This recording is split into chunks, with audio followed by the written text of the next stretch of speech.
Omicron risks spark call for booster dose. Experts divided on extra protection for some groups over ensuring universal immunization. With the emergence of Omicron and its virulence yet uncertain, concerns have emerged about whether a third dose of COVID-19 vaccines should be administered in India. The United States and the United Kingdom have approved booster doses for all adults, 6 months after the completion of their second dose. In the UK, however, it is restricted to those 40 and above, or those with clinical conditions that suppress their natural immunity. These recommendations build from research suggesting that 2 weeks after a booster, the chances of being protected from symptomatic COVID increase.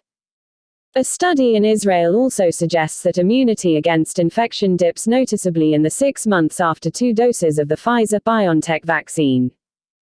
Compared with people who got only 2 doses 5 months prior, those who got 3 doses of the vaccine had a 93% lower risk of COVID-19 related hospitalization, 92% lower risk of severe COVID-19 disease, and 81% lower risk of COVID-19 related death. Vaccine effectiveness appeared consistent across sexes and age groups, ages 40 to 69 and 70 plus, and number of comorbidities. With Omicron, the government of India must, without any delay, make it possible for all senior citizens and those with comorbidities irrespective of age, to get a third or booster dose of the relevant vaccine. In fact, the government should enable, encourage and assist them in getting that on a war footing.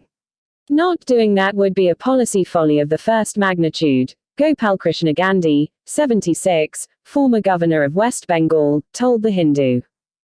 Harsh Mahajan, president, NATHEALTH, a healthcare body which raises issues on access and quality of healthcare, said it was presumed that there was unused stock of between 5 million and 10 million doses in the private sector in India, which would likely start expiring from January to February 2022. Risk assessment. Dr. Mahajan added that in case the expert committee of the government decided that a booster dose was necessary, then this stock could be used for boosters for healthcare and frontline workers and those who were at higher risk despite having received 2 doses.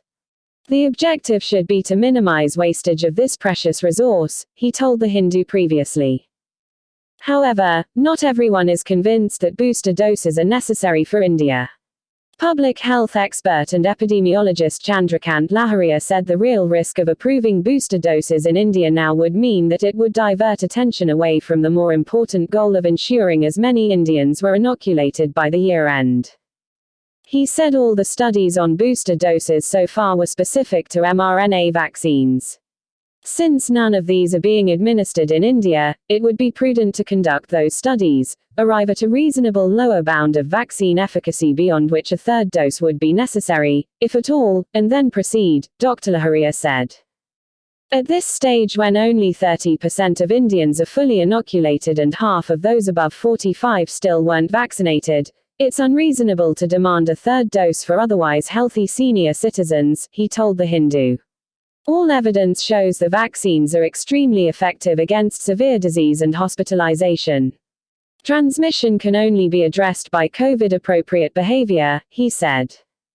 He said that it would not be imprudent of the government, if it had surplus stock, to divert vaccines to Africa, which had vaccinated less than a quarter of its population. The pandemic can end only when most of the world is fully vaccinated and not a small set of people getting multiple doses, he said.